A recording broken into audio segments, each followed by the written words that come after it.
முருகப்பெருமானுக்கு அலகு குத்தி நேர்த்திக்கடன் செலுத்துவது ஏன்? முருகப்பெருமானுக்கு வேண்டிக் கொண்டு எத்தனையோ விதமான நேர்த்திக்கடன்களை பக்தர்கள் செலுத்துவதை பார்த்திருக்கிறோம். அதில் தைப்பூச நாளில் அதிகமானவர்கள் அலகு குத்தி வேண்டுதல் நிறைவேற்றுவார்கள். நீங்களும் முருகன் பக்தர் என்றால் நமது சேனலை சப்ஸ்கிரைப் செய்துவிட்டு இந்த பதிவை லைக் செய்து வைத்துக் கொள்ளவும். வேறு எந்த மாநிலத்திலும் எந்த தெய்வத்திற்கும் இதுபோன்று அலகு குத்தி வேண்டுதல் நிறைவேற்றும் வழக்கம் கிடையாது. தமிழகத்திலும் தமிழர்கள் அதிகமாக வாழும் மலேசியா, சிங்கப்பூர் போன்ற நாடுகளிலும் இதுபோன்ற வேண்டுதல் நிறைவேற்றும் வழக்கம் உள்ளது.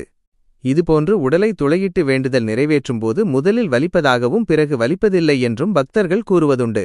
முருகப்பெருமானுக்கு மட்டும் அதிகமானவர்கள் இப்படி உடலை வருத்திக் கொண்டு வேண்டுதல் செய்வது ஏன் என்பதை இங்கு தெரிந்து கொள்ளலாம்.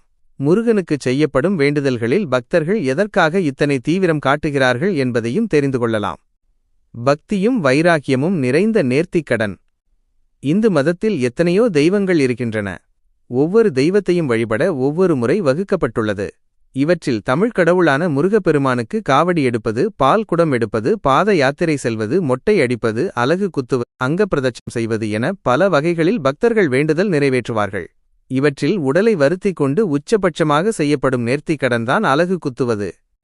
சிறு தெய்வங்களில் ஐயனாருக்கும் பெருந்தெய்வங்களில் முருகன் மற்றும் அம்மனுக்கு மட்டுமே இதுபோல் அலகு குத்தும் வழக்கம் உள்ளது. மற்ற தெய்வத்திற்கு அலகு குத்தி நேர்த்திக்கடன் நிறைவேற்றும் வழக்கம் கிடையாது. அதிலும் அம்பிகைக்கும் முருகனுக்கும் மட்டுமே பக்தர்கள் அலகு குத்துவது, தீமிதிப்பதை உயர்ந்தபட்ச வேண்டுதலாக மேற்கொள்வது உண்டு. இது அவ்வளவு எளிதான வேண்டுதலோ, ஒரே நாளில் முடிவு செய்து நிறைவேற்றும் வேண்டுதலோ கிடையாது. அசைக்க முடியாத நம்பிக்கையும் தெய்வ பக்தியும் மனதில் வைராக்கியமும் இருந்தால் மட்டுமே இந்த வேண்டுதல்களை நிறைவேற்ற முடியும் என்பது பக்தர்களின் நம்பிக்கை. பெரும்பாலும் நாக்கில், கன்னத்தில், முதுகில்தான் பக்தர்கள் அலகு குத்துவதுண்டு. மலேசியாவில் தைப்பூச திருவிழாவின் போது ஏராளமான பக்தர்கள் அலகு குத்தி வந்து முருகனை தரிசிப்பதுண்டு. தெய்வத்திடம் முழுமையாகச் சரணடைதல். இது அதிகப்படியான பக்தி என்றாலும் மற்ற எந்த தெய்வத்திற்கும் இல்லாமல் முருகன், அம்பாளுக்கு மட்டும் எதற்காக இப்படி ஒரு வேண்டுதல் நிறைவேற்றப்படுகிறது என்ற கேள்வி பலரின் மனதிலும் இருக்கும். பொதுவாக அலகு குத்துவதாக வேண்டிக் கொள்பவர்கள் பல வருடங்களாக தீராத குறை தீர வேண்டும் என முருகன் அல்லது அம்மனிடம் வேண்டிக் கொள்வார்கள். தங்களின் மனக்குறை நீங்கி வேண்டுதல் நிறைவேறினால் அலகு குத்தி வேண்டுதல் நிறைவேற்றுவதாக வேண்டிக் கொள்வார்கள்.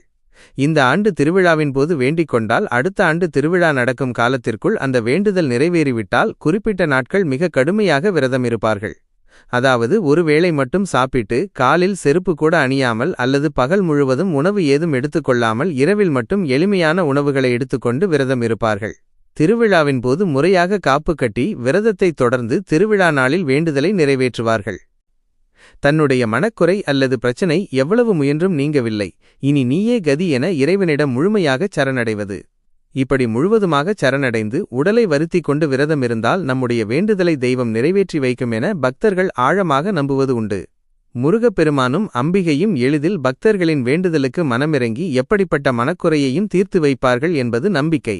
அதனாலேயே முருகப்பெருமானுக்கு அதிகமானவர்கள் அலகு குத்தி வேண்டுதல் நிறைவேற்றுவதாக சொல்லப்படுகிறது. அறிவியல் ரீதியாக பார்த்தால் இதை ஒரு விதமான அக்குபஞ்சர் முறை